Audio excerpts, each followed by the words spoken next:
राधे राधे दोस्तों, welcome back to my YouTube channel. जैसा कि आपने थंबनेल पे देख ही लिया होगा, आज हम करने जा रहे हैं डीबीएमएस पीवाईक्यू सीरीज के ट्रांजैक्शन टॉपिक का पार्ट सेकंड।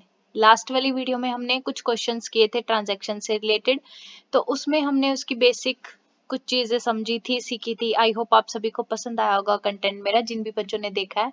और जो भी फर्स्ट टाइम मेरे चैनल पे इस वीडियो को देख रहे हैं, वो please like share and subscribe my YouTube channel और जाके लास्ट वीडियोस को जरूर देखें। सारी यूनिट्स के पेपर 2 कंप्यूटर साइंस के मोस्टली पीवाईक्यू सीरीज में करवा रही हूँ। ये हमारी 3rd यूनिट चल रही है और हर एक टॉपिक को इजीली ब्रेक डाउन करके उसको आसानी से सिंपल लैंग्वेज में बिल्कुल आसान तरीके में समझाने की कोशिश की है। और अगर आप थोड़ा टाइम देंगे, सेल्फ स्टडी करेंगे, तो आपको बहुत आसानी से समझ आ जाएगी। और इस वीडियो में हम सारे के सारे कंसेप्ट्स को ना बिल्कुल सिंपल लैंग्वेज में ब्रेक डाउन कर करके सीख रहे हैं। और साथ ही जो प्रीवियस ईयर क्वेश्चंस को हम सॉल्व करेंगे ना, तो एग्जाम ओरिएंटेड तरीके से, मतलब अगर हम फाइनल एग्जाम में अटेम्प्ट करें तो कैसे करें, कैसे ज्यादा से ज्यादा अपना टाइम है जो बचा सकते हैं और बाकी सारे क्वेश्चंस को भी अच्छे से अटेम्प्ट कर सकें। तो वीडियो के एंड तक ना आपको बहुत अच्छे से समझ में आ जाएगा कि कॉन्फ्लिक्ट सीरियलाइजेबल चीज क्या होती है, ठीक है, डर्टी रीड प्रॉब्लम क्या होती है, Phantom update, lost update problem क्या होती है। और यकीन मानो ये ऐसे टॉपिक्स हैं जो हमें हर बार पीवाईक्यू सीरीज में देखने को मिलते हैं। कुछ क्वेश्चंस तो बिल्कुल एज इट इज रिपीट हो चुके हैं। 3-4 क्वेश्चंस तो अभी हमने कल हम करते आ रहे थे टाइम फेज लॉकिंग वाले, 2 बार तो मैंने रिपीट दिखा दिया, 14 में, 15 में, पता नहीं 15 या 16 में था। अब वो 19 में भी रिपीट हुआ है सेम क्वेश्चन, और उसके बाद 23 में भी सेम क्वेश्चन रिपीट हुआ है। तो पीवाईक्यू सीरीज के क्वेश्चंस कुछ तो एज इट इज रिपीट हो जाते हैं और हर साल 1 से 2 क्वेश्चन रिपीट मिलता ही है हर एक यूनिट में। तो पीवाईक्यू सीरीज बहुत ज्यादा इंपॉर्टेंट होती है। आई होप आप सभी को समझ में आ गया होगा। तो फर्स्ट अब जब यहाँ तक वीडियो देख ली ना, तो लास्ट तक जरूर बने रहना। बहुत ही सिंपल तरीके से, ऐसे बहुत हाई फाई एजुकेटेड एक बंदे की तरह नहीं समझाऊंगी कि बिल्कुल सारे ऐसे टू द पॉइंट सिर्फ वर्ड्स बोले जा रही हूँ कि ये कॉन्फ्लिक्ट सीरियलाइजेबल है, ये ऐसे है। नहीं, बिल्कुल बेसिक से, कि जैसे मुझे भी कुछ नहीं आता और हम जीरो से स्टार्ट कर रहे हैं, ऐसे एक एक टॉपिक को हम इस वीडियो में समझेंगे। तो लास्ट तक इस वीडियो को जरूर देखना, आज के क्वेश्चंस बहुत इंपॉर्टेंट है। तो हम स्टार्ट करते हैं हमारे फर्स्ट क्वेश्चन के साथ। So let's start from our today's question. Consider the following 4 schedules due to 3 transactions indicated by the subscript using read and write on a data item X denoted by Rx and Wx respectively. Which one of them is conflict serializable? तो कल हमने सीखा था कि हम conflict serializable कैसे find out करते हैं। उसमें हमें क्या था कि हमें सबसे पहले 3 कंडीशंस को अपने माइंड में बिठाना है कि हम कॉन्फ्लिक्ट पेयर होते हैं कॉन्फ्लिक्ट सीरियलाइजेबल को फाइंड आउट करने से पहले। और हमारे वो पेयर कौन कौन से होते हैं? Read and right. मैं फिर से लिख देती हूँ ताकि जो बच्चे फर्स्ट टाइम देख रहे हैं उन्हें ये ना लगे कि हमें समझ नहीं आ रहा। तो मैं इसको एक बार दोबारा से रिवाइज कर देती हूँ क्योंकि ये बहुत इंपॉर्टेंट है और हमेशा 100% गारंटी है ये क्वेश्चन मिलेगा ही मिलेगा। ठीक है, तो देखो हमारी 3 कंडीशन कौन सी थी? रीड और राइट। कि अगर हमारे पास रीड वाली कोई भी ट्रांजैक्शन है तो उसके अगेंस्ट हमें किसको फाइंड आउट करना है? दूसरी ट्रांजैक्शंस में उसका पेयर कौन सा ढूंढेंगे? हम राइट का। भाई अगर राइट वाली ट्रांजैक्शन है तो हम उसके लिए रीड भी ढूंढेंगे, ठीक है, और राइट के लिए हम राइट वाली भी ढूंढेंगे। तो ये हमारी 3 पेयर होते हैं कॉन्फ्लिक्ट सीरियलाइजेबल को फाइंड आउट करने के लिए ट्रांजैक्शंस के अंदर। हम जिस ट्रांजैक्शन के अंदर, लाइक हमारे पास 3 ट्रांजैक्शन है, इसमें गिवन है T1, T2 एंड T3। तो T1 के अंदर हम अगर R को रीड वेरिएबल है हमारा किसी भी सेम, फर्स्ट थिंग होती है कि सेम वेरिएबल होना चाहिए। उसको उठा के हम दूसरी ट्रांजैक्शंस में कंपेयर करेंगे कि उसका पेयर हमें मिल रहा है या फिर नहीं मिल रहा है। वेरिएबल सेम होना चाहिए हमारे, डिफरेंट नहीं होगा। डिफरेंट होगा तो वो गलत हो जाएगा, वो उसके साथ हम कंपेयर नहीं करेंगे, वो हमारा पेयर नहीं बनेगा। हमारा सेम डाटा या फिर सेम वेरिएबल भी होना चाहिए। तो ये हमारे होते हैं कॉन्फ्लिक्ट सीरियलाइजेबल को फाइंड आउट करने का बेसिक फर्स्ट पॉइंट। उसके बाद सेकंड पॉइंट में हम चेक करेंगे कि अगर हमें कोई भी पॉइंट मिल जाता है कि हम एक ट्रांजैक्शन से दूसरी ट्रांजैक्शन में हमें कॉन्फ्लिक्ट पेयर मिल गया है, जैसे रीड का राइट मिल गया हमें एक्स वेरिएबल पे, तो उसके बाद हम क्या करते हैं? फिर हम एक डायरेक्टेड मतलब ये देखते हैं कि हम किस ट्रांजैक्शन पे थे और हमें कहाँ पे मिला है। जैसे हम T1 थे, T1 पे हमारे पास रीड ऑपरेशन है और T2 में हमें उसका राइट ऑपरेशन मिल गया। तो अब इसका मतलब है कि हम T1 से किस पे ट्रांसफर हो रहे हैं, मूव कर रहे हैं, T2 पे मूव कर रहे हैं। तो उस मूवमेंट को दिखाने के लिए दो वर्टिसेस के बीच में एक एज क्रिएट करते हैं हम, तो उसको हम बोलते हैं डायरेक्टेड एज होनी चाहिए वो, कि हमें एरो लगाना है उसके सामने। कैसे लगाना है देखो मैं दिखा देती हूँ। जैसे इसके सामने लगे हुए हैं एरो, क्योंकि इसके अंदर हम एक ग्राफ बनाते हैं जिसको बोलते हैं डैग, डायरेक्ट एसाइक्लिक ग्राफ, कि हमें डायरेक्शंस देता है वो, इसलिए हमें एरो लगाने कंपल्शन हो जाते हैं, उसके अंदर कंपल्सरी हो जाता है। ठीक है, तो अब इसके बाद अगर हमारे पास किसी भी ट्रांजेक्शन से हम सारी चीजों को फाइंड आउट कर लेंगे तो हमारे पास ये एक डैग बन जाएगा। उसके बाद हम ये फाइंड आउट करेंगे इसके अंदर कि इसके अंदर साइकिल बन रहा है या फिर नहीं बन रहा है। अगर इसके अंदर साइकिल बन रहा है तो ये हमारा कॉन्फ्लिक्ट सीरियलाइजेबल नहीं होगा। साइकिल का मतलब ये होता है कि अगर हम किसी भी एक पॉइंट से स्टार्ट कर रहे हैं मूव करना, तो फिर घूम फिर के बाकी दोबारा उसी पॉइंट पे क्या आ जाते हैं, हम खड़े हो जाते हैं उसी पे। जैसे हम एक भूल भुलैया में जाते हैं, एक पॉइंट से स्टार्ट होते हैं, हर जगह से घूम फिर के वहीं पे आ जाते हैं। तो वो चीज होती है हमारी साइक्लिक। तो अगर साइक्लिक होगा तो हमारा उसमें क्या होगा, कॉन्फ्लिक्ट सीरियलाइजेबल नहीं होगा। जहां पे कोई भी लूप या फिर कोई भी साइकिल नहीं होता वो हमारा होता है कॉन्फ्लिक्ट सीरियलाइजेबल। तो ये था हमारी बेसिक चीजें कि हम कॉन्फ्लिक्ट सीरियलाइजेबिलिटी कैसे फाइंड आउट करते हैं। तो अब उसके बाद सॉरी, अब हमें क्वेश्चन में गिवन है कि हमें कॉन्फ्लिक्ट सीरियलाइजेबल इन सारी ट्रांजैक्शंस के बीच में से बताना है। तो सबसे पहले हम इसको करेंगे, जैसे मैं एक का करके दिखा देती हूँ ताकि आपको भी समझ में आ जाए। T1 तीन ट्रांजैक्शंस है तो थोड़ा गैप ले लेते हैं। T2 T3 तीन तीन ट्रांजैक्शंस है हमारे पास। अरे भाई इसको क्या हो गया। उसके बाद मैंने एंटर किया तो इसमें अब इसने क्या बोला है कि R1, ये R1x R2x, फर्स्ट शेड्यूल ले रही हूँ मैं S1, R1x R2x W1x R3x and W2x। तो ये R1 R2 R3 ये इस चीज को डिनोट कर रहा है कि रीड ऑपरेशन ट्रांजैक्शन 1 के अंदर है, रीड ऑपरेशन ट्रांजैक्शन 2 के अंदर है और रीड ऑपरेशन ट्रांजैक्शन नंबर 3 के अंदर है। तो हम ऐसे इसको डिनोट करेंगे। जैसे अभी R1x है तो इसमें R1 लिखना जरूरी नहीं है, मैं सिर्फ R से डिनोट करूंगी इसको।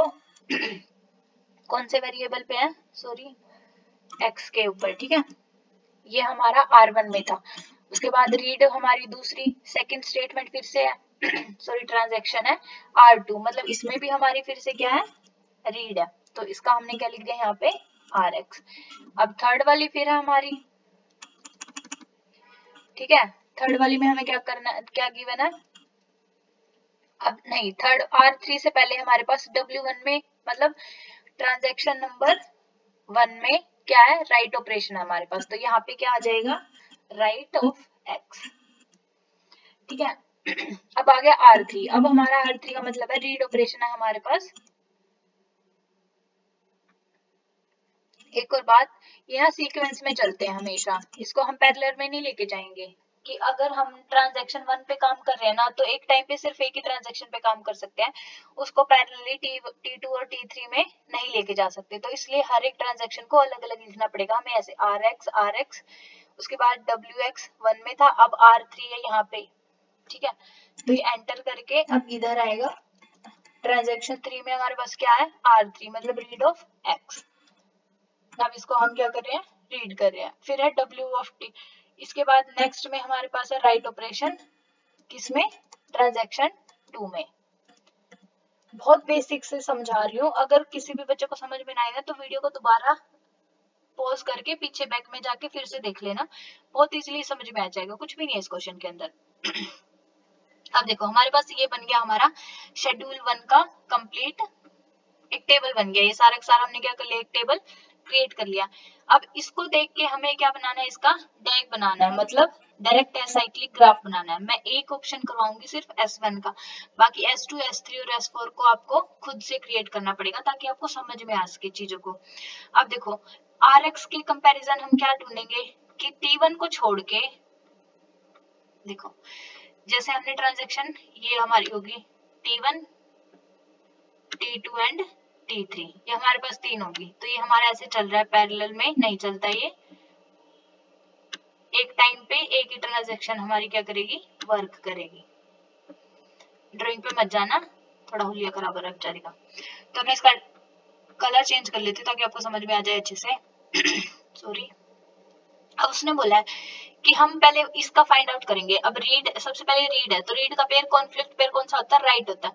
तो इस वाले कॉलम को छोड़ के, T1 को छोड़ के हमें T2 और T3 में क्या ढूंढना है, राइट का ऑपरेशन ढूंढना है। तो क्या यहाँ पे राइट मिल रहा है, RX का, हाँ ये मिल गया। ये देखो इसका किसके साथ हो जाएगा, इसके साथ मिल गया।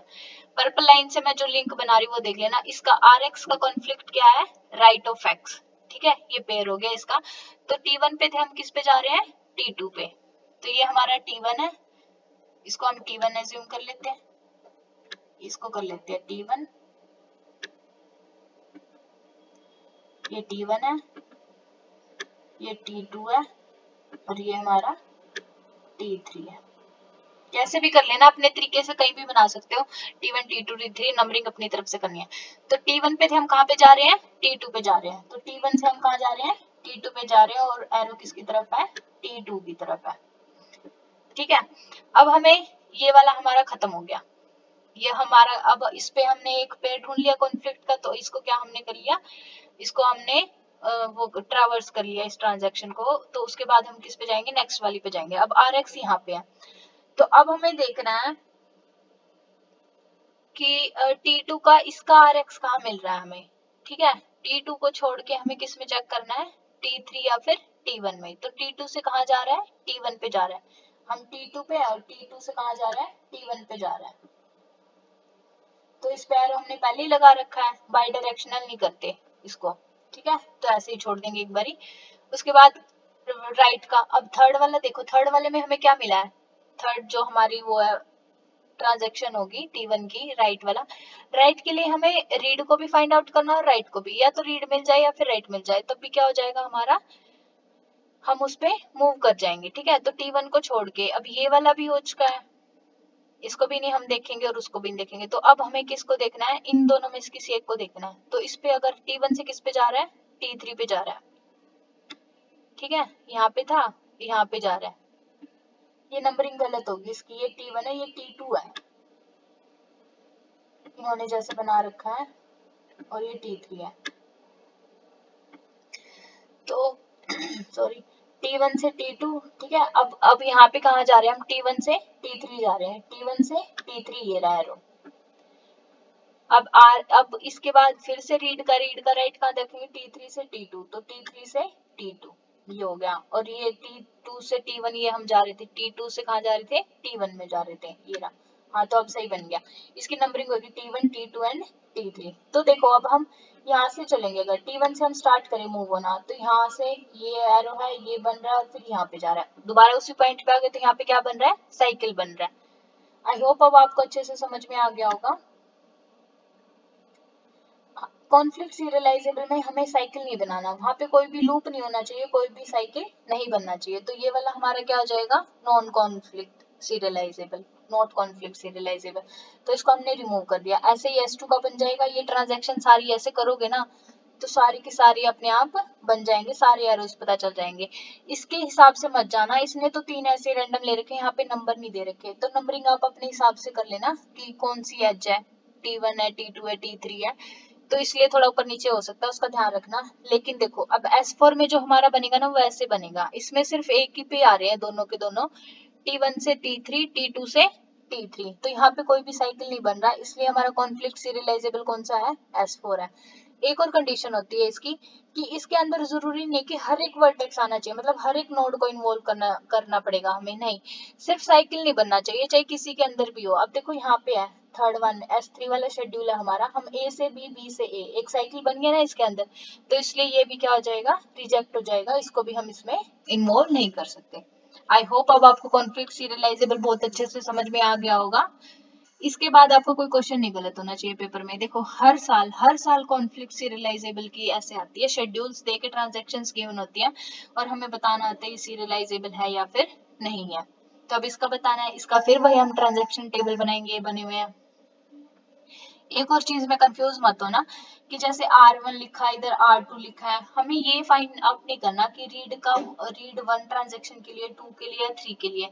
हमें सिर्फ वेरिएबल पे ध्यान देना है कि x वेरिएबल है तो इसमें भी x ही मिलना चाहिए, इसमें y वेरिएबल है तो इसमें भी क्या होना चाहिए, y वेरिएबल ही मिलना चाहिए। ये हमें मेन ध्यान रखना है और कोई चीज नहीं फाइंड आउट करनी इसके अंदर। तो अब देखो इसका प्रेसिडेंस ग्राफ बनाएंगे हम, ठीक है। R1 x है तो इसके रिस्पॉन्स हमें क्या चाहिए, राइट का वो चाहिए विद रिस्पेक्ट टू x। तो T2 के अंदर है नहीं है, तो इसका कोई भी पेयर नहीं बन रहा, कॉन्फ्लिक्ट पेयर वाला। उसके बाद है R1y। अब y के रिस्पॉन्स में हमें क्या चाहिए, उसका पेयर किसके साथ बनेगा, राइट के साथ, लेकिन वेरिएबल क्या होना चाहिए, y होना चाहिए। तो ये मिल गया हमें, इसका किसके साथ बन गया, y के साथ यहाँ बन गया। तो हम T1 से कहाँ जा रहे हैं, T2 पे। ये रहा T1 से कहाँ जा रहे हैं, T2 पे। अब क्लियरली समझ आ रहा होगा आपको। उसके बाद अब ये वाला हमने क्या कर लिया, ट्रैवर्स कर लिया। अब नेक्स्ट वाला है R2x, मतलब read of x। Read of x का क्या होना चाहिए, राइट ऑफ x होना चाहिए। तो ये रहा रीड ऑफ x का राइट ऑफ x। मैं फिर से दोबारा रिपीट कर रही हूँ, R2 और W1 में कंफ्यूज मत होना। ये सिर्फ इसलिए दे रखे हैं कि आपको पता चल जाए ट्रांजैक्शन 1 के अंदर रीड x वेरिएबल है और ट्रांजैक्शन 2 के अंदर रीड वेरिएबल x और y पे है।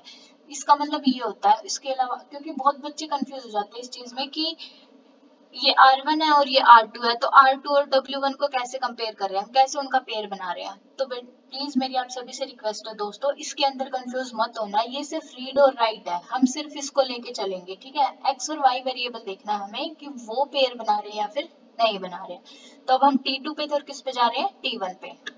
तो यहाँ से T2 से T1 पे चले गए। तो देखो अब इसका टाइप बन गया, ये साइक्लिक बन गया। T1 से हम चल रहे हैं T2 से, इसका क्या बन रहा है, एक साइकिल बन रहा है। तो ये क्या होगा, कॉन्फ्लिक्ट सीरियलाइजेबल नहीं है। तो इसलिए S1 क्या आ जाएगा हमारा, नॉट कॉन्फ्लिक्ट सीरियलाइजेबल। अब बात करते हैं सेकंड वाले की। तो इसमें क्या है, T2 से S2 शेड्यूल सॉरी, जो ये टेबल हम एक उसका बनाते हैं ना, इसको हम बोलते हैं शेड्यूल हमारा। जैसे S1 ये हो गया हमारा फर्स्ट शेड्यूल, ठीक है। और ये है S2 हमारा S2 शेड्यूल हो गया। तो ये सारी चीजें हमें इसमें फाइंड आउट करनी है, ठीक है। अब देखो इसमें रीड ऑफ आर है, हमें write of R X sorry read of X है, तो राइट ऑफ एक्स ढूंढना पड़ेगा, वो कहीं पे भी नहीं है। उसके बाद अब इसका ये वाला हमने ट्रावर्स कर लिया, ठीक है। अब इसमें देखेंगे हम R2 ऑफ एक्स है, मतलब रीड ऑफ एक्स है, तो हमें क्या चाहिए, राइट ऑफ एक्स चाहिए, तो मिल गया इसमें। अब एक और चीज, अगर हमें एक ही साइड से मतलब T2 से T1 पे गए, अब हमने रीड ऑफ y है तो राइट ऑफ y है नहीं है यहाँ पे, लेकिन राइट ऑफ y है तो राइट के साथ हम कौन सा पेयर ढूंढते थे, रीड का भी। तो राइट का रीड मिल गया, तो ये दोनों का भी पेयर बन रहा है, लेकिन ये सेम ही है T2 से T1 पे, इसलिए हम इसको ओवरराइट नहीं करते। तो एक बार ही इसको रिप्रेजेंट करेंगे, तो इसके बाद चाहे इस पे से कितनी भी ट्रांजेक्शन्स की मूवमेंट हो, कितने भी पेयर मिल जाए हमें, हम सिर्फ एक ही बार डिनोट करेंगे इसको। तो अब यहाँ पे हमारा कोई भी साइकिल नहीं बन रहा है, ये बिल्कुल विदाउट एनी लूप और कॉन्फ्लिक्ट्स के हैं। तो इसलिए हमारा ये क्या हो जाएगा, नो साइकिल और नो लूप के साथ ये हमारा हो गया कॉन्फ्लिक्ट सीरियलाइजेबल। तो आई होप अब आपको क्वेश्चन समझ आ रहे होंगे और आप खुद से सोल्व कर पा रहे हो। उसके बाद आ जाता है हमारा नेक्स्ट क्वेश्चन।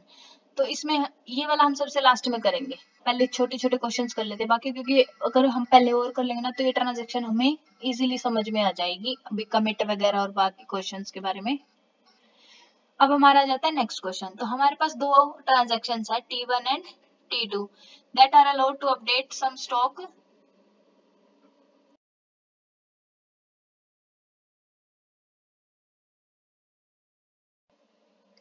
तो हमारे पास दो ट्रांजैक्शंस हैं, इसके अंदर आइटम हमारे पास एक अनकंट्रोल्ड मैनर में। तो हमारे पास एक सिनेरियो गिवन है, कौन कौन सी प्रॉब्लम्स है, एक तो डर्टी रीड प्रॉब्लम है, लॉस्ट अपडेट प्रॉब्लम है, ट्रांजैक्शन फेलियर है, इनकंसिस्टेंट डाटाबेस स्टेट है।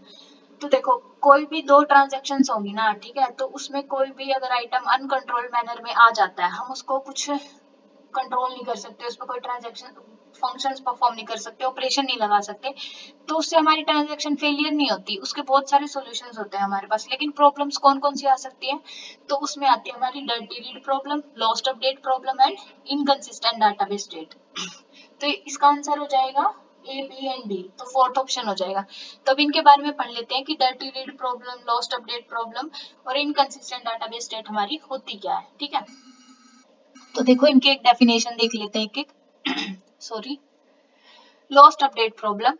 It occurs when two transactions that access the same database items have their operations interleaved in a way that makes the value of some database item incorrect.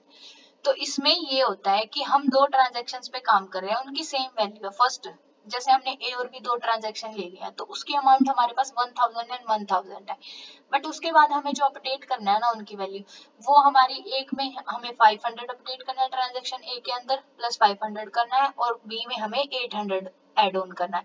तो अब उनकी values होगी 1500 and 1800, but वो updation के time interchange हो जाती है, एक दूसरे को क्या कर देते हैं, इंटरलीव्ड कर देते हैं ऑपरेशंस की वजह से। तो हम ए की वैल्यू फेच करना चाह रहे हैं, लेकिन हमें उसमें आंसर में क्या मिलता है, हम जब उसको वो करते हैं, फेच करते हैं, रिट्रीव करते हैं, तो वो अपडेट होने से पहले हमें बी की वैल्यू दे देता है जो कि 1800। हमें चाहिए जो सॉल्यूशन चाहिए, रिजल्ट चाहिए, वो कितना चाहिए, 500, बट लॉस्ट अपडेट प्रॉब्लम की वजह से हमारे पास क्या आ जाता है, 1800 आ जाता है। तो वो हमारी हो जाती है कि हम सेम डाटाबेस से अगर दो आइटम्स की वैल्यू को अपडेट कर रहे हैं ना, तो एक छोटी सी प्रॉब्लम, अपडेशन की प्रॉब्लम क्या हो जाती है, हमारी लॉस्ट हो जाती है, और वो एक दूसरे को इंटरचेंज कर देते हैं, इंटरलीव कर देती है उनकी वैल्यूज को अपडेशन से पहले। तो हम उसकी वैल्यू क्या कर देते हैं, डाटाबेस में इनकरेक्ट हो जाती है, वो हमारा आ जाता है लॉस्ट अपडेट प्रॉब्लम। उसके बाद हमारा आ जाता है डर्टी रीड प्रॉब्लम। अब इसमें क्या होता है कि it occurs when a transaction is allowed to retrieve or update a record that has been updated by another transaction because it has not been committed. There is always a possibility that it will never be committed but rather roll back. तो इसमें ये होता है कि हम किसी भी transaction को ना अपडेट और रिट्रीव करने के लिए एक रिकॉर्ड के अंदर अलाउड कर देते हैं, लेकिन वहीं अगर कोई दूसरी ट्रांजैक्शन है उसका हमने अभी तक अपडेट नहीं किया उस ट्रांजैक्शन को, और उसकी कोई वो भी नहीं है कि वो उसको हम कमिट करेंगे या फिर नहीं करेंगे, तो इसलिए वो डाटा क्या हो जाता है, हमारा गलत हो जाता है। डर्टी मतलब हमें जो उसकी एग्जैक्ट वैल्यू है वो कुछ और होती है, लेकिन हमने जब डाटा फेच किया है, किसी भी यूजर ने या कंज्यूमर ने जब वो डाटा फेच किया तो उसने गलत कर लिया है, क्योंकि वो तब तक कमिट ही नहीं हुई थी, और उसके बाद वो जो उसने लिया दोबारा वही वैल्यू कमिट होगी या नहीं होगी, रोल बैक होगी, उसकी पॉसिबिलिटी नहीं होती। सीधे और साफ शब्दों में बोले तो डर्टी रीड प्रॉब्लम ये होती है कि हमने ऐसा डाटा रीड किया है या फिर इंफॉर्मेशन फेच किया है जो कंसिस्टेंट नहीं है, कि उसकी श्योरिटी नहीं है कि वही कमिट होगी या फिर नहीं होगी, क्योंकि दूसरा यूजर उसी ट्रांजेक्शन के ऊपर अपडेट कर रहा है उस ट्रांजेक्शन में, और वो ऑप्शन सेम उसके ऊपर कमिट करेगा या दूसरा करेगा वो डिपेंड नहीं होता तब तक। तो वो हमारा होता है डर्टी रीड प्रॉब्लम। उसके बाद आ जाता है एक और होता है इसमें फैंटम रीड प्रॉब्लम। ठीक है, फैंटम रीड प्रॉब्लम वो होता है कि हमें कोई डाटा चाहिए, हम किसी डाटा को अपडेट करना, रिट्रीव करना चाहते हैं, लेकिन हमें वो फाइल ही नहीं मिल रही। ठीक है, वो अभी तक उसके अंदर अपडेट ही नहीं हुआ, तो फाइल नॉट फाउंड या फिर डाटा नॉट अपडेटेड वाले अगर सिनेरियो आ जाता है तो हमारा आ जाता है फैंटम रीड प्रॉब्लम। वो हमारी होती है फैंटम, कि हमें फाइल ही नहीं मिली हमारे डाटाबेस के अंदर, उसको बोलते हैं हम फैंटम रीड प्रॉब्लम। ठीक है, उसके बाद आ जाता है इनकंसिस्टेंट डाटाबेस स्टेट। तो ये बहुत ही सिंपल है, ये कब हो जाती है कि it occurs when a transaction reads several values but a second transaction updates some of these values during the execution of first। हम दो ट्रांजेक्शन्स कर रहे हैं, ठीक है, एक वैल्यू अपनी क्या कर रही है, उसको रीड कर रही है, लेकिन दूसरे वाले ने क्या कर दिया, फर्स्ट के अंदर उसको अपडेट कर दिया। तो पहले वाले ने अब ये तो नहीं पता ना कि पहले वाली वैल्यू को पढ़ा या फिर दूसरी वाली वैल्यू को क्या किया, रीड किया। तो इससे क्या आ जाती है, इनकंसिस्टेंसी आ जाती है। एग्जाम्पल भी दे रखा है, देखो, if one transaction is calculating an aggregate summary function on a number of records while other transactions are updating sum of records, कि एक बंदा तो उसके एग्रीगेट करने की या फिर उसकी समरी फंक्शंस को रीड कर रहा है, कैलकुलेट कर रहा है, वहीं दूसरा बंदा उसी रिकॉर्ड्स के ऊपर क्या कर रहा है, अपडेशन कर रहा है। तो इससे बार बार क्या आएगी, उसकी इनकंसिस्टेंसी हो जाएगी डाटाबेस के अंदर। तो ये थी हमारी कुछ प्रॉब्लम्स, इन पे हमेशा क्वेश्चंस आते हैं, तो बहुत अच्छे से याद रखना। फैंटम रीड प्रॉब्लम पे भी आ जाएगा, तो उसकी डेफिनेशन भी ध्यान रखना, वो इसमें मेंशन नहीं है। उसके बाद आ जाता है हमारा next question. In the context of concurrency control A given pair of operations in A schedule is called conflict schedule. अब देखो, अभी तक हमने जितना किया ना, हर साल 15, 16, 17, 18, 19, 20 कॉन्फ्लिक्ट सीरियलाइजेबल कॉन्फ्लिक्ट शेड्यूल से हर बार क्वेश्चन है, हर बार, और बहुत ही सिंपल और इजी तरीके से मैंने बहुत अच्छे से समझाया। तो अब आपको क्वेश्चन गलत नहीं होना चाहिए एग्जाम के अंदर, हम बहुत इजीली इसको सॉल्व कर सकते हैं। तो अब इसमें बोला है at least one of the operation is write operation. तो हमने कॉन्फ्लिक्ट पेयर के तीन वो किए थे, तीन कंडीशन सिचुएशन देखी थी। तो किसमें था, read and right, right and read and right and right. तो मतलब एटलीस्ट वन ऑपरेशन क्या होना चाहिए हमारा, राइट ऑपरेशन होना चाहिए। तो ये तो बिल्कुल सही है। तो डी वाले को एलिमिनेट कर दो। Both the operations are performed on the same data item, ये भी मैंने बताया था कि हमारा सेम डाटा आइटम होना चाहिए सारे दोनों के दोनों ऑपरेशंस पे। एक्स वेरिएबल पे तो एक्स पे होना चाहिए, वाई वेरिएबल पे है तो वाई वेरिएबल पे होना चाहिए। तो हमारा आइटम का डाटा क्या होना चाहिए, सेम होना चाहिए। तो बी वाला ऑप्शन भी आएगा। तो सी भी एलिमिनेट हो गया वहां से। Both the operations are performed by different transactions. ये भी था कि हम जिस ट्रांजेक्शन्स में उसको कर रहे थे, ऑपरेशंस को चेक कर रहे थे दूसरे पेयर को, तो उस ट्रांजेक्शन को छोड़ के बाकी दो ट्रांजेक्शन्स में चेक कर रहे थे। तो जैसे T1 का हमने किस में चेक किया, T2 और T3 के अंदर, T3 का हमने T2 और T1 में चेक किया। तो ये भी बिल्कुल सही है। तो सी ए बी सी आते। अब ए बी सी हमारा सिर्फ एक ही ऑप्शन में, तो यहाँ से हमारा एलिमिनेट हो जाएगा। डी को हमें देखने की जरूरत ही नहीं पड़ेगी। लेकिन अगर फिर भी बाई चांस पढ़ भी रहे हम नहीं समझ में आए, तो देखो बी और डी में से सिर्फ एक ऑप्शन सही हो सकता है, क्योंकि या तो सेम डाटा आइटम पे परफॉर्म होंगे ऑपरेशन हमारे, या फिर डिफरेंट डिफरेंट डाटा आइटम पे। तो वहां से वो अपने आप क्या हो जाएगा, गलत हो जाएगा। तो इसका आंसर आएगा A B C B option. ये देखो, तो इसमें यही है कि हमारे पास डिफरेंट ट्रांजेक्शन्स होनी चाहिए, सेम डाटा ऑब्जेक्ट होना चाहिए, और एक हमारा क्या होना चाहिए, राइट ऑपरेशन मस्ट है।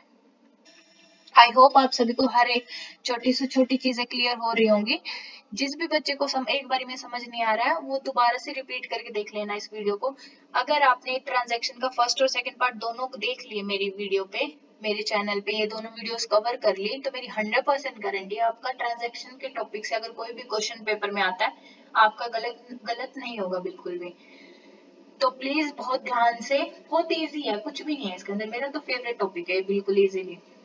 अब 21 में नेक्स्ट क्वेश्चन हमारा क्या है, which of the DBMS component ensure that concurrent execution of multiple operations on the database results into a consistent database state। तो इसका हमें बताना है कि जो DBMS के कंपोनेंट्स होते हैं ना, उसमें अगर हम करंट एग्जीक्यूशन के ऊपर मल्टीपल ऑपरेशंस परफॉर्म कर रहे हैं किसी भी डाटाबेस रिजल्ट्स के अंदर, ठीक है, तो कौन सी स्टेट होगी उसकी, कंसिस्टेंट डाटाबेस स्टेट की कौन सी स्टेट होगी।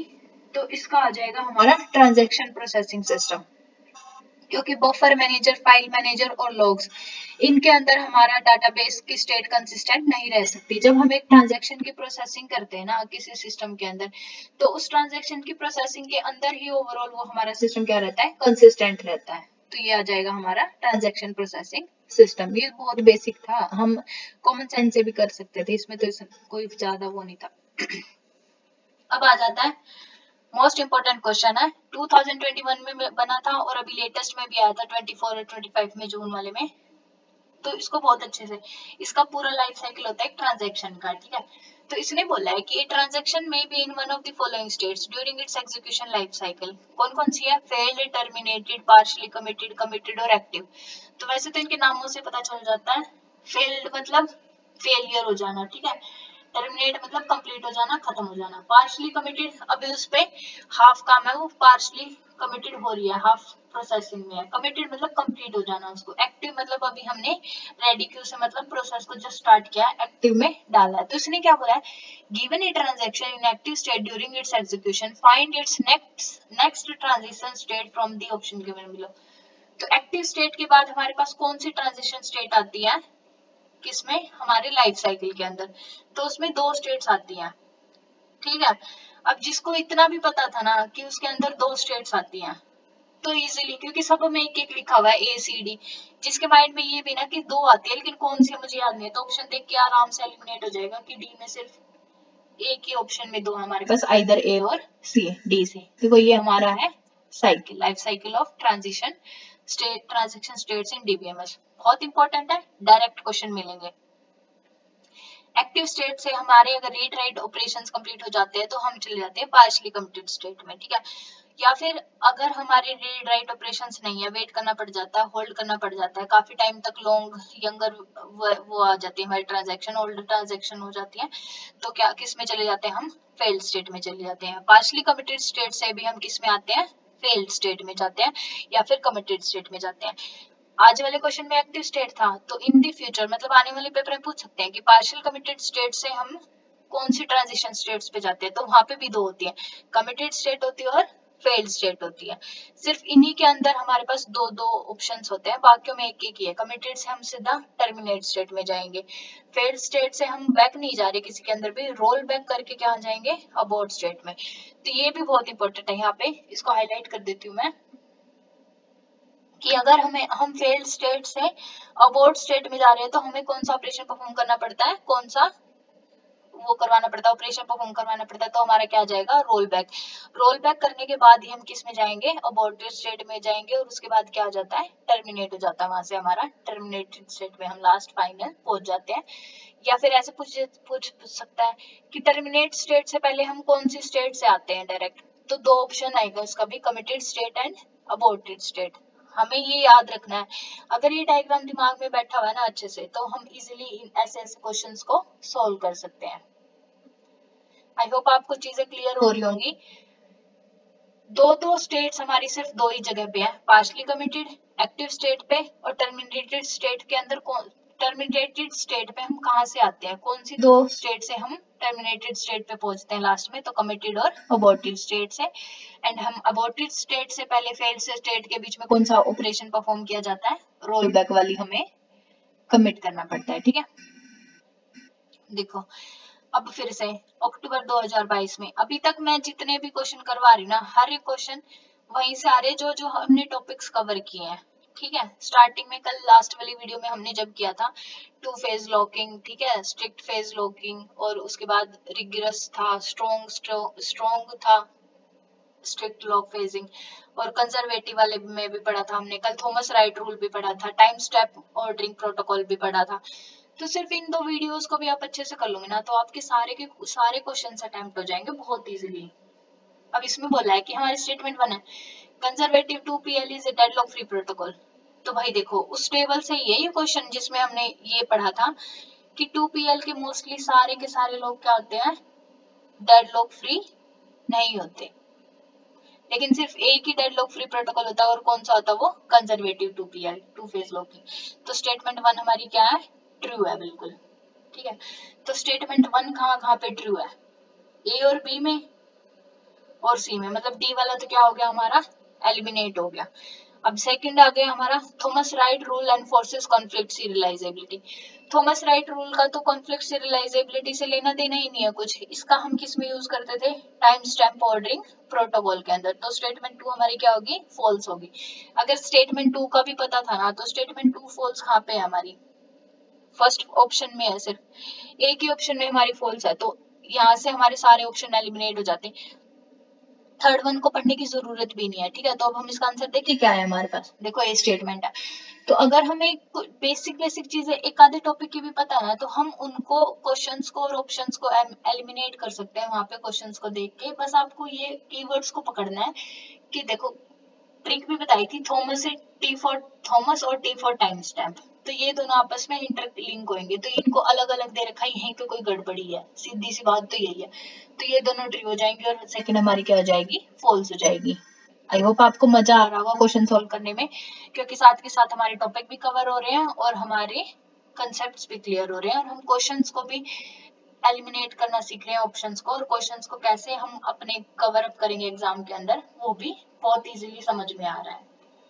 अब देखो बिल्कुल सेम क्वेश्चन रिपीट हुआ है, टू फेज लॉकिंग का, टाइम स्टेप बॉर्डरी का, and concurrency control both ensures conflict serializable and freedom from deadlock।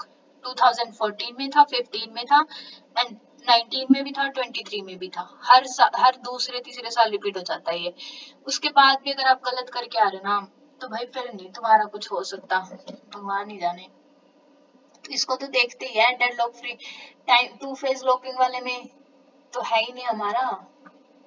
इसके बाद भी अगर तुम्हें बार बार बताना पड़ रहा है कि हाँ भाई इसका ये आएगा, तो मैं तो नहीं कैसे बता सकती। तो हमारा आंसर क्या आ जाएगा इसका, कि टाइम प्रोटोकॉल जो हमारा है वो हमारा फ्री होता है, क्योंकि इसमें सारों में डेडलॉक होता है, सिर्फ कंजर्वेटिव 2PL क्या होता है, डेडलॉक फ्री होता है। अब आ गया हमारा irrecoverable error sorry, which of the following scenario may lead to an irrecoverable error in a database system।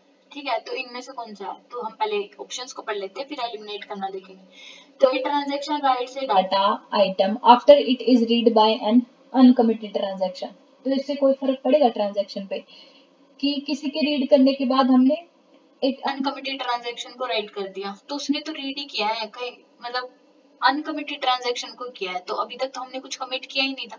अगर उसके बाद हम बाद में चेंजेस कर रहे हैं तो उससे तो कोई फर्क नहीं पड़ेगा, तो ये रिकवरेबल एरर है, हम उसको आराम से रिकवर कर सकते हैं। ठीक है, तो ये तो हमारा रिकवरेबल है। ये इरिकवरेबल का मतलब जिसको हम रिकवर नहीं कर सकते, वो परमानेंट हो चुका है, अब हम ना उसको अबॉर्ट कर सकते हैं, रोल बैक जाके भी कर सकते हैं, रीडू अंडू से भी हमारा वो नहीं होगा ऑप्शन। तो इसका मतलब ये है कि हम जिस ट्रांजैक्शन को या फिर जिस एरर को रिकवर नहीं कर सकते वो हमारा इरिकवरेबल एरर होएगा डाटाबेस के अंदर। सेकंड वन है, बी वाला ऑप्शन है हमारा कि transaction reads a data item after it is read by an uncommitted transaction. तो रीड वाले में तो कोई इशू ही नहीं होता, ये तो हम इजीली बोल सकते हैं कि हाँ ये तो बहुत आसानी से हम इसको रिकवर कर सकते हैं, तो रिकवरेबल है। A transaction reads a data item after it is written by committed, तो अब यहाँ अब देखो यहाँ पे अगर अनकमिटेड होता ना तो इसमें गड़बड़ हो जाती। कमिटेड ट्रांजैक्शन मतलब फाइनल सबमिशन के बाद किसी डाटा को रीड करना तो कोई गड़बड़ नहीं होता, तो वो तो क्या हमारा सही हो जाएगा, उसमें कोई दिक्कत नहीं है। हाँ, लेकिन जो डी वाला ऑप्शन है उसमें गड़बड़ है, देखो नीचे वाले में उसने अनकमिटेड दे दिया कि a transaction reads a data item after it is written by an uncommitted transaction. अब देखो हमने किसी डाटा को रीड किया है, लेकिन जैसे ही हमने रीड किया है जो दूसरा यूजर था, अनदर यूजर था, उसने उस ट्रांजैक्शन को क्या कर दिया, कमिट कर दिया। अभी वो अपडेशन कर ही रहा था कि उसने चेंजेस तो कर दिए हैं लेकिन उसको कमिट नहीं किया था, तो अनकमिटेड ट्रांजैक्शन से पहले, रिटर्न अनकमिटेड ट्रांजैक्शन से पहले अगर हम कोई ट्रांजैक्शन को रीड कर लेते किसी डाटा आइटम को, तो वो हमारा क्या हो जाएगा, इरिकवरेबल एरर होगा, हम उसको रिकवर नहीं कर सकते, तो इसका ऑप्शन आ जाएगा डी। चलो देखते हैं ये सही है या नहीं, हमारा गलत है, बिल्कुल सही है, डी है। तो आई होप आपको ये समझ आ रहा होगा, बहुत कॉमन और बेसिक चीज है। अगर हमने अभी तक पहली दो, लास्ट वाली वीडियो और ये वाली वीडियो स्टार्टिंग से अच्छे से पढ़ी है ना हमने, तो हम आराम से पढ़ के इनको क्या कर सकते हैं, इजीली सॉल्व कर सकते हैं। तो ये वाला क्वेश्चन तो बहुत इजी है। Which one of the following is not a part of acid property data. Acid की फुल फॉर्म पता है क्या क्या होती है, atomicity, consistency, isolation, D for durability होती है, तो इसमें डेडलॉक फ्रीडम लिखा हुआ है, तो बहुत इजी है। वैसे ही इसको अगर हटा देंगे, नोट पूछा इसने, ठीक है, तो ये आ जाएंगे। हमारी एटोमिसिटी क्या आती है कि हमारी जो पूरी की पूरी ट्रांजैक्शन है वो एक ही बारे में सारी की सारी हो जाए, ठीक है, एक ही प्लेस पे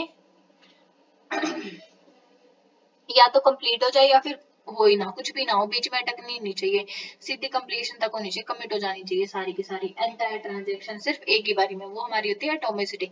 कंसिस्टेंसी होती है कि ट्रांजैक्शन से पहले और बाद में जो भी हमारा डाटा था ना वो बिल्कुल कंसिस्टेंट रहना चाहिए, उसकी वजह से कोई इनकंसिस्टेंसी, डुप्लीकेसी या फिर रिडंडेंसी नहीं आनी चाहिए। उसके बाद है आइसोलेशन। आइसोलेशन का मतलब होता है कि हम मल्टीपल ट्रांजैक्शंस कर सके एक दूसरे की इंटरफेरेंस के बिना, ठीक है, इंडिपेंडेंटली, एक दूसरे के ऊपर डिपेंडेंट नहीं होना चाहिए कि अगर हमने एक ट्रांजैक्शन किया है तो सेकंड हम मल्टीपल ट्रांजैक्शन पैरेलल में कई सारी ट्रांजैक्शंस कर रहे हैं, अगर एक बैंक में जैसे बहुत सारे लोगों का लेना देना लगा रहता है, तो वो एक दूसरे के ऊपर डिपेंडेंट नहीं होनी चाहिए, वरना उससे तो एक दूसरे का, अब बैंकों में पैसे इधर उधर शिफ्ट हो जाएंगे तो बंदों की तैस तैसी हो जाएगी, तो वो चीज हो जाती है हमारी आइसोलेशन, कि इंडिपेंडेंटली बरकरार रहनी चाहिए, कोई किसी का इंटरफेरेंस नहीं होना चाहिए मल्टीपल ट्रांजैक्शंस के अंदर। उसके बाद आ जाती है ड्यूरेबिलिटी, जो कि इसमें गलत लिखा हुआ था, डेडलॉक फ्रीडम। डेडलॉक तो ऑपरेटिंग सिस्टम में आता है, फ्रीडम वैसे इसमें भी है, हमने पढ़ा है प्रिवेंशन, रिकवरी, और लेकिन उनमें हम एल्गोरिथम्स का यूज करते हैं। तो एसिड प्रॉपर्टी में तो सीधी सीधी अगर हमें फुल फॉर्म भी याद थी तो वहां से भी हमारा ये क्वेश्चन क्या हो जाता, सॉल्व हो जाता। तो ड्यूरेबिलिटी क्या होती है, the changes of A successful transaction occurs even if the system failure occurs, कि अगर हमारा सिस्टम भी फेल हो चुका है ना तो तब भी हमारी ट्रांजैक्शन सक्सेसफुली कंप्लीट हो जानी चाहिए, उसमें कोई इशू नहीं आना चाहिए, वो हमारी होती है ड्यूरेबिलिटी। वो वो आता था ना, सेल वाली एक एड आती थी, ड्यूरेबिलिटी वो सालों साल तक चलेगा, और वो वाला सीन है कि चाहे कुछ मर्जी हो जाए हम अपना काम पूरा करके देंगे, हम अपनी ट्रांजैक्शन जरूर कंप्लीट करेंगे। तो ये भाई हमारा आज का लास्ट क्वेश्चन, चलो पढ़ लेते हैं इसको भी, क्या बोल रहा है ये। हमारे पास ऑप्शंस गिवन है, ऐसे क्वेश्चन बहुत रिपीट हो रहे हैं यूजीसी नेट में आजकल। एक तो ये वाला पैटर्न और एक सीक्वेंसिंग वाला, कि अरेंज करना इनको, कि एबीसीडी है जैसे, और उनको अरेंजिंग असेंडिंग डिसेंडिंग ऑर्डर में, इंक्रीजिंग डिक्रीजिंग ऑर्डर में अरेंज करो, इसका भी बहुत ध्यान रखना। करेंगे हम 2024-25 वाले क्वेश्चन जब करेंगे फुल के, एक बार सारी यूनिट्स का क्या हो जाए, सिलेबस कंप्लीट हो जाए, फिर हम पूरा टेस्ट करेंगे इस पे सीबीटी बेस में। तो which one of the following, हमें ये फाइंड आउट करना है इसमें से सही कौन सा। Granularity is the size of data item in a database.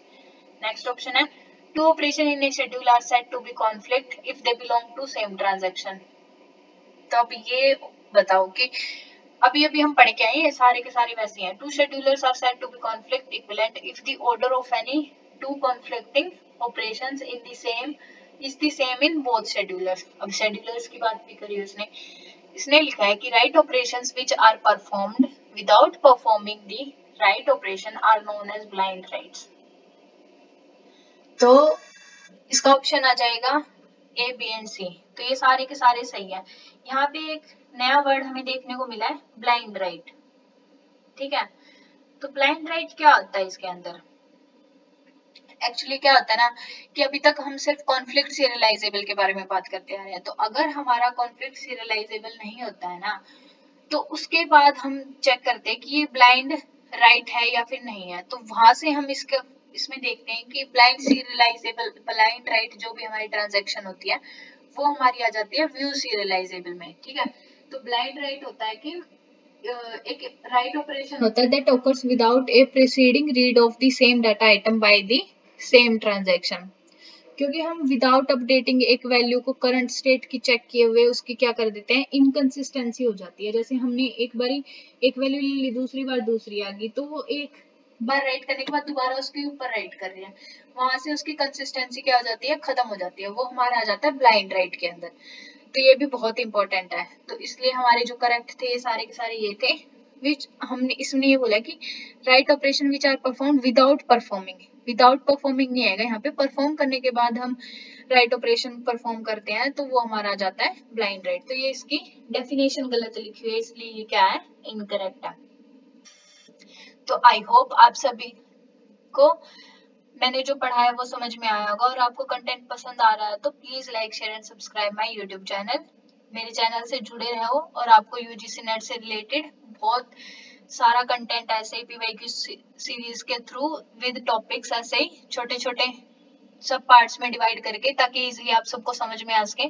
और ज्यादा से ज्यादा जो सिर्फ एग्जाम्स में रिपीट हो रहे हैं ना टॉपिक्स, हम वो जल्दी से जल्दी कवर कर सके कम टाइम में। ऐसी ही वीडियो मैं बना रही हूँ सारी की सारी। तो आप सभी का थैंक यू सो मच मेरी वीडियो को यहाँ तक देखने के लिए। और अगर आपको कंटेंट पसंद आ रहा है, आपको क्वेश्चन समझ आ रहे हैं, आपके टॉपिक्स क्लियर हो रहे हैं, कंटेंट अच्छा लग रहा है आपको, तो please like, share and subscribe my YouTube channel. मेरे लिए बहुत ज्यादा हेल्पफुल रहेगा। आपका एक लाइक और शेयर बहुत ही इम्पोर्टेंट है। So thank you so much दोस्तों। आज का टॉपिक यहीं पे हम खत्म करते हैं, मिलते हैं नेक्स्ट वीडियो में नए टॉपिक के साथ। तो thank you so much. Radhe Radhe, have a nice day. पढ़ लो, पेपर के दिन बहुत कम रह गए हैं। राधे राधे।